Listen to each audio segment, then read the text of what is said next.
등에 검을 찬 청년이 백마를 타고 광야를 달린다. 그 뒤로 그의 종자인 소년이 조랑말을 타고 뒤따른다. 무사님, 너무 힘이 듭니다. 좀 쉬었다 가시지요. 종자 동소가 무사 주랑의 뒤에서 소리쳤다. 하지만 주랑은 흙먼지를 날리며 계속 말을 달렸다. 그들이 밤낮으로 말을 달려 도착한 곳은 백두산 아래 한 객잔이었다. 어려서 보았던 그대로야. 3층 목조 건물에 입구의 용머리 장식도 여전하고. 주랑은 객잔의 하인들에게 말고삐를 건네며 회상에 젖어들었다. 일단 안으로 들어가시죠. 고향에 온 회포는 식사하시면서 푸시고. 헤헤. 동소는 배가 고픈지 앞장서 들어갔다. 객잔 안은 이미 소문을 듣고 모여든 무사들로 인산이 내었다. 무사들 중에는 바다 건너 일본에서 온 사무라이도 있었고 대륙 넘어 중국에서 온 소림사 승려도 있었다.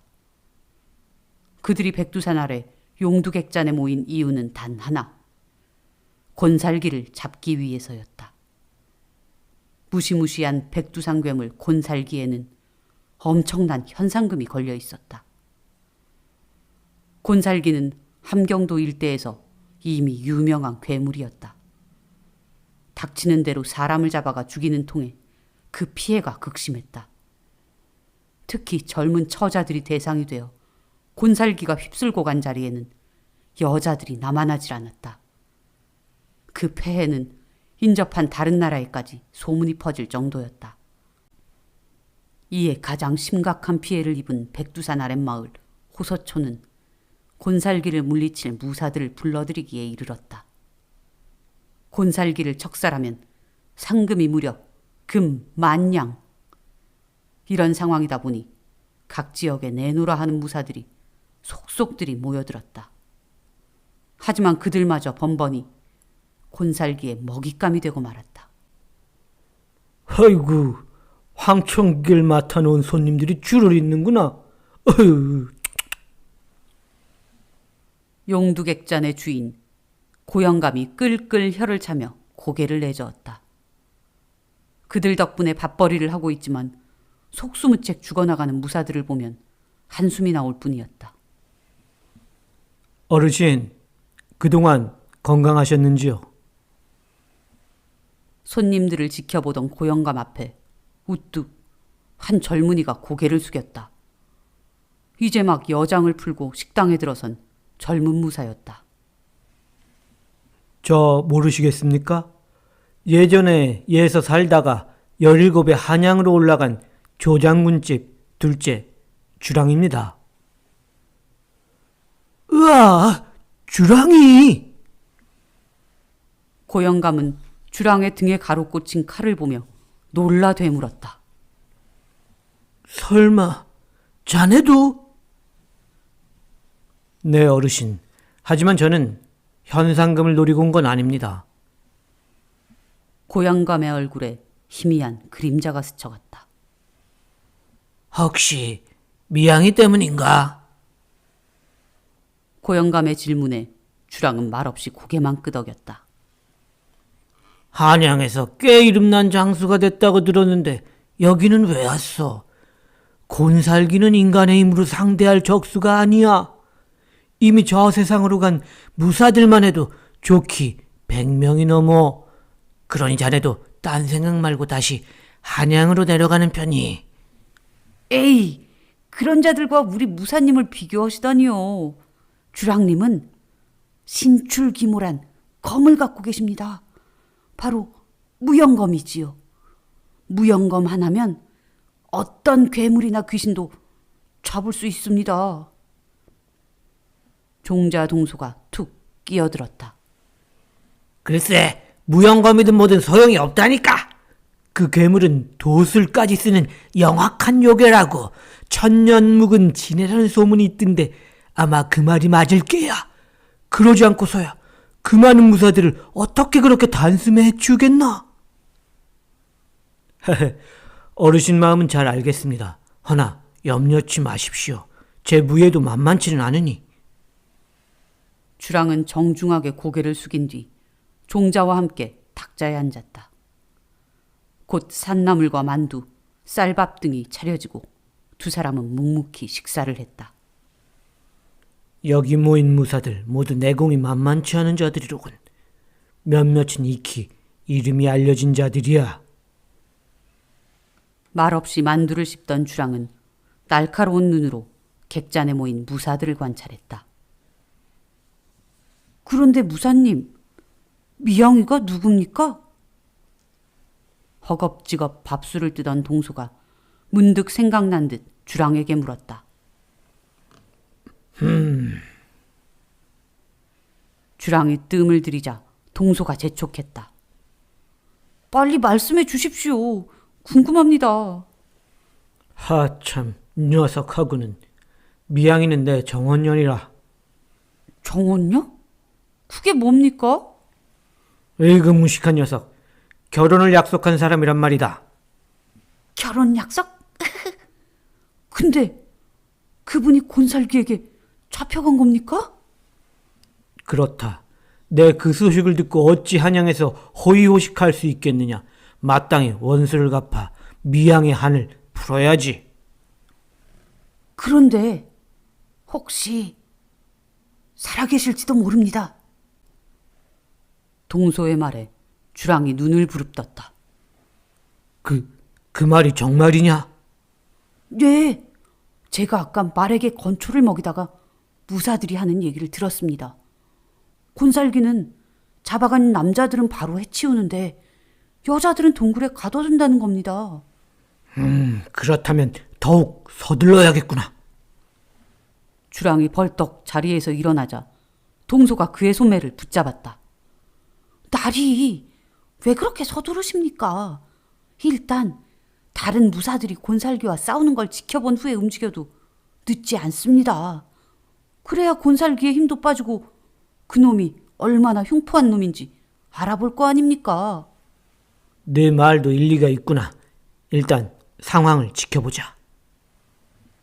주랑은 어린 나이에도 총기가 넘치는 동소를 흐뭇한 눈길로 바라보았다. 다음 날 객잔의 무사들이 백두산 천지를 향해 길을 떠났다. 곤살기가 산다는 천지 아래 동굴을 찾아가는 것이다. 주랑도 동소와 함께 천지 근처 계곡에 임시 거처를 마련했다. 정오 무렵이 되자 새벽같이 혼자 곤살기 사냥에 나섰던 일본 사무라이가 주검이 되었다는 소식이 전해졌다. 보통 괴물이 아니다. 일본에선 그를 따를 자가 없을 정도로 비범한 무사라 들었건만. 그 한나절 동안에도 줄줄이 무사들의 시체가 천지에 처박혔다. 주랑이 계곡에 들어간 지 불과 3일 만에 함께 객잔에 묵었던 무사들은 모두 목숨을 잃었다. 천지에 버려진 그들의 시체가 천지 바닥을 붉게 물들일 지경이었다. 이제 내 차례인 듯 싶구나. 동소, 너는 그만 내려가거라. 아닙니다. 소인도 나리와 함께 싸우겠습니다. 저도 불의를 보면 참지 못하는 선의 대정부란 말입니다. 동소는 자신이 직접 만든 무기를 주랑 앞에 내보였다. 단단한 가죽끈에 날카로운 차도를 묶은 돌팔매였다. 동소는 가죽끈을 빙빙 돌리며 보란듯이 나섰다. 녀석하고는 정 그렇다면 할 수 없지. 좋다. 이제 곤살기가 기거하는 천지 동굴로 가자. 주랑은 험한 산길을 빠른 걸음으로 올랐다. 동소 또한 그 뒤를 쟁걸음으로 뒤따랐다. 그렇게 2시간을 오르니 거대한 침엽수림 사이 멀리 천지가 보였다. 그리고 그들의 앞에 곤살기의 동굴이 나타났다. 여기가 맞나 봅니다. 앞서 갔던 무사들의 잔재가 여기저기 널려 있습니다. 어휴, 옷가지들이 찢긴 흔적을 보니 객잔 영감 말대로 다리가 여러 딸린 괴물 같습니다. 이 정도의 날카로운 갈퀴 자국이라면 거대한 발톱을 가진 놈이 분명합니다. 동소가 널려있는 무기와 갑옷들을 면밀히 살폈다. 좋다. 이제 동굴로 들어가서 곤살기를 요절내보자. 주랑이 성큼 동굴 앞에 섰는데 뒤에서 쩌렁쩌렁한 고함소리가 들려왔다. 웬 놈이 남의 고초를 염탐하느냐? 니놈도 죽고 싶은 게냐? 소리를 향해 뒤돌아보니 머리가 하얗게 센 노인이 떡하니 서 있었다. 딸이, 저놈이 곤살기가 맞는 것 같습니다. 동소가 긴장된 목소리로 주랑에게 일렀다. 니놈이 곤살기냐? 주랑이 단호하고 낭랑한 목소리로 외쳤다. 그래, 내가 곤살기다. 명을 재촉하고 싶은 놈이 또 하나 있었구나. 하하, 난 너의 명을 끊으러 왔다. 누구 명줄이 더 긴가? 어디 겨뤄보셨구나. 주랑은 등에 맨 칼집에서 쭉 검을 빼들었다. 바람을 가르는 검소리에 살기가 서려 있었다. 위풍당당하기 그지없는 무영검은 예사롭지 않은 푸른빛을 뿜어냈다. 어허, 제법이로구나. 하지만 이 곤살기님한테는 택도 없다. 순간 노인은 온데간데 없이 사라지고 몸통 가득 30개의 다리를 가진 지네가 나타났다. 붉고 검은 단단한 몸통에 다리마다 날카로운 발톱을 가진 지네였다. 거대 지네는 주둥이에서 시커먼 불을 뿜어내며 주랑을 공격하기 시작했다. 난데없이 치솟는 불길에 주랑은 재빨리 몸을 피했다. 그리고는 훌쩍 날아올라 순식간에 지네의 다리를 노렸다. 하지만 역시 만만한 상대가 아니었다. 순식간에 주랑의 공격을 피한 지네는 곧장 날카로운 발톱으로 주랑의 가슴을 찔렀다. 예상치 못한 공격에 타격을 입은 주랑은 주춤 뒤로 물러섰다. 그 사이 지네는 다시 불을 뿜으려 주둥이에 기를 모았다.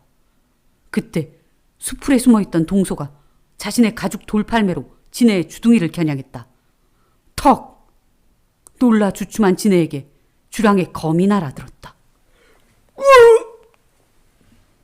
지네의 다리 3개가 맥없이 잘려나갔다. 고통스러운 비명을 지르던 지네는 빠르게 하늘로 솟아올랐다. 이런, 어딨지? 나무에 가려서 놈이 보이지 않아. 주랑이 지네를 찾아 두리번거리는 사이 검은 형체가 주랑을 향해 내리꽂혔다. 무서운 속도로 달려드는 지네였다. 주랑이 가까스로 몸을 피하자 지네는 그대로 흙바닥에 떨어졌다. 놈의 속도가 얼마나 빠른지 땅이 움푹 패일 정도였다. 역시 만만치 않은 괴물이로구나. 주랑은 가쁜 숨을 몰아쉬며 곤살기를 노려보았다. 그리고는 손에 고인 땀을 닦으며 검을 고쳐잡았다. 내 놈은 이제껏 내가 상대했던 녀석들과는 다르구나. 어떠냐? 나와 한패가 되는 것은 그리하면 세상의 재물과 여자를 마음껏 누릴 것이다. 헛소리, 미양이는 지금 어딨느냐? 주랑의 말에 곤살기가 피식 실소를 터뜨렸다. 고작 그 계집 하나 때문에 얘까지 온 것이냐? 어서 말해라. 미양이는 어딨느냐? 그걸 내가 알려줄 것 같으냐? 숨을 고른 지네는 다시 불을 뿜으며 달려들었다. 주랑은 빙글빙글 빠르게 몸을 돌려 광풍을 일으켰다. 그러자 거센 회오리가 골짜기를 휘감았다. 주랑은 회오리와 함께 하늘로 솟구쳐 올랐다. 야! 회오리가 일으킨 광풍에 주변의 흙과 낙엽이 일제히 공중에 휘몰아쳤다. 일대는 한 치 앞도 볼 수 없는 상황이 되었다. 주랑은 지네를 향해 돌진하며 동소에게 소리쳤다. 동소야, 지금이다. 돌팔매로 그것을 노려라. 예, 나으리! 동소는 아무것도 보이지 않는 흙먼지 속에서 단 하나에 집중했다. 바로 붉은 빛을 뿜어내는 지네의 눈이었다. 회리릭! 지네의 눈을 향해 동소는 정확히 돌팔매질을 했다. 턱! 둔탁하게 울리는 그 소리에 방향을 감지한 주랑은 무서운 속도로 몸을 날렸다. 동소에 돌을 맞은 진해가 고통에 꿈틀대는 사이 주랑의 무영검이 진해의 목을 베었다. 천년 묵은 진해의 목이 날아가자 지축을 울리듯 거대한 괴성이 울려 퍼졌다. 붉고 검은 몸통을 기괴하게 꿈틀대며 발버둥을 치던 진해는 주랑의 검에 의해 나머지 다리와 몸통마저 모두 산산조각이 났다. 마지막 기함을 쏟아낸 진해는 곧 차갑게 굳어갔다. 얼마나 악독한 괴물이면 죽은 후에도 참으로 고약한 냄새를 풍기는구나. 진해 주변을 감도는 매캐한 연기를 보며 주랑은 한탄의 비명을 내뱉었다. 반면 동소는 아무렇지 않은 듯 승리를 만끽했다. 딸이, 우리가 이겼습니다. 이제 얼른 한양으로 돌아가시지요. 동소는 마냥 집에 갈 생각만 하는 듯했다. 아니다. 우린 곤살기가 잠시 몸을 빌린 천년 묵은 진해를 처리했을 뿐 아직 곤살기의 악령을 없애지 못했다. 만일 곤살기가 이곳을 배회하다 다시 양기를 얻어 소생하면 큰일이다. 동소, 넌 어서 곤살기의 악령을 넣을 호리병을 준비하거라. 예, 나으리. 동소의 대답이 끝나자마자 주랑은 무영검을 머리 위로 쳐들었다. 그리고는 땅을 가를 듯 아래로 내리쳤다. 요괴는 그 모습을 보여라! 무영검이 바닥을 가르자 영험한 공기가 사방에 내리깔렸다. 그 공기층 주위로 무영검에서 뻗어나온 푸른빛이 채워져 사방을 비추었다. 곤살기의 악령이 보이지 않는구나. 아무래도 무영검의 영험함에 악령까지 처리된 듯합니다. 나으리, 이만 안심하시고 어서 동굴에 갇힌 미양아 씨와 처자들을 구하시지요. 그래야 하루빨리 한양에 금이 환영하지 않겠습니까? 주랑은 잠시 굳은 듯 서서 주변을 살피다 곧 검을 걷어들였다. 좋다. 네 말대로 곤살기의 악령까지 척살된 것 같으니 어서 사람들 구해 내려가자. 예, 나으리. 승리에 들뜬 동소가 어깨춤을 추며 동굴로 들어갔다. 주랑도 동굴로 들어가 두려움에 떨고 있던 처자들을 구해 마을로 내려왔다. 정원녀 미향도 그 중에 있었다. 미향과 다시 만난 주랑은 눈물겨운 재회의 장면을 만들어냈다. 그 옆에서 동소는 연실 기득거렸다. 이제 한양으로 향하는 길에는 세 사람이 동행을 하게 되었다. 주랑이 미향을 설득해 함께 가기로 한 것이다. 모든 것이 해결되었구나. 마을에는 평화가 찾아왔고 나는 미양과 함께 돌아갈 수 있다. 주랑 일행은 기쁜 마음으로 한양길에 올랐다. 긴 여정의 첫날 밤, 일행은 한 작은 마을에 주막에서 묵게 되었다. 남은 방은 하나뿐이라 일행은 모두 한 방에서 자야 했다. 주랑은 가운데 자리에서, 동소와 미양은 주랑의 양옆으로 자리를 잡고 잠을 청했다. 그리고 새벽 무렵 문득 잠에서 깬 주랑은 이상한 낌새를 느꼈다. 아니, 저것은? 미양의 이불 옆으로 희미하게 붉은 광채가 새어나왔다. 미양 낭자의 몸에 곤살기가? 주랑은 천천히 머리맡 검을 향해 손을 뻗었다. 미양 낭자, 미안하오.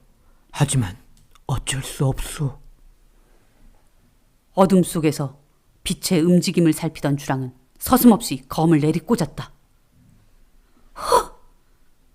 서방님, 어찌하여 저를... 검은 정확히 미양의 심장에 꽂혔다. 미양은 원망에 찬 눈으로 주랑을 바라보았다. 이 요망한 것, 내 모를 줄 알았느냐? 니놈이 미양의 몸에 붙어 따라온 걸! 미양은 슬픔의 눈물을 흘리며 반대편을 향해 손가락을 가리켰다. 그곳은 동소가 누운 방향이었다. 화들짝 놀란 주랑이 동소의 이불을 걷어내자 동소의 몸 가득 선명한 붉은 빛이 일렁였다. 미양의 희미한 빛과는 확연히 다른 검붉은 빛이었다. 이럴 수가. 이 요물이 동소한테 들어갔구나. 분노에 찬 주랑은 동소의 심장을 향해 검을 들어 올렸다. 그 순간 검은 연기가 방 안을 가득 채워 주랑의 눈을 가려버렸다. 이런, 곤살기가 술술 쓰는구나. 주랑이 주춤하는 사이 연기는 순식간에 문틈으로 빠져나갔다. 며칠 전 백두산 결투 당시 진해의 몸에서 빠져나온 곤살기는 급한 대로 동소의 몸에 들어갔었다. 부상당한 몸을 회복하기 위한 임시 방편이었다. 곤살기의 계획은 동소의 몸에 의탁한 채 한양까지 가려던 것이었다. 하지만 잠깐의 방심에 주랑에게 걸리고 말았다. 모두가 잠든 틈을 타 미양의 생기로 부상을 치료하려던 게 실수였다. 계획이 수포로 들어간 걸 깨달은 곤살기는 주랭랑을 칠 수밖에 없었다. 네, 너희의 기운으로 다시 소생해 한양을 내 것으로 만들려 했는데 분하구나 분해. 동소는 곤살기가 온전히 빠져나간 후에야 정신을 차렸다. 이런, 저 때문에 미양아 씨가 모두 제 탓입니다. 주랑은 망연자실 미양을 바라보았다. 그런 주랑의 눈에서 하염없이 눈물이 흘러내렸다. 그것이 어찌 동서 너의 잘못이겠느냐. 다 내가 성급하고 아둔했던 탓이지. 한양으로 돌아온 주랑은 머리를 풀어헤치고 거리를 헤매었다. 정원료 미양을 제 손으로 해한 죄책감에 정신을 놓아버렸다. 그저 하루 종일 술병을 들고 정처 없이 헤매었다. 그날 밤 내가 조금만 더 신중했더라면 미양을 살릴 수 있었을 텐데. 하지만 이미 때늦은 후회였다. 이제 폐인이 된 주랑을 지키는 건 오직 종자 동소뿐이었다.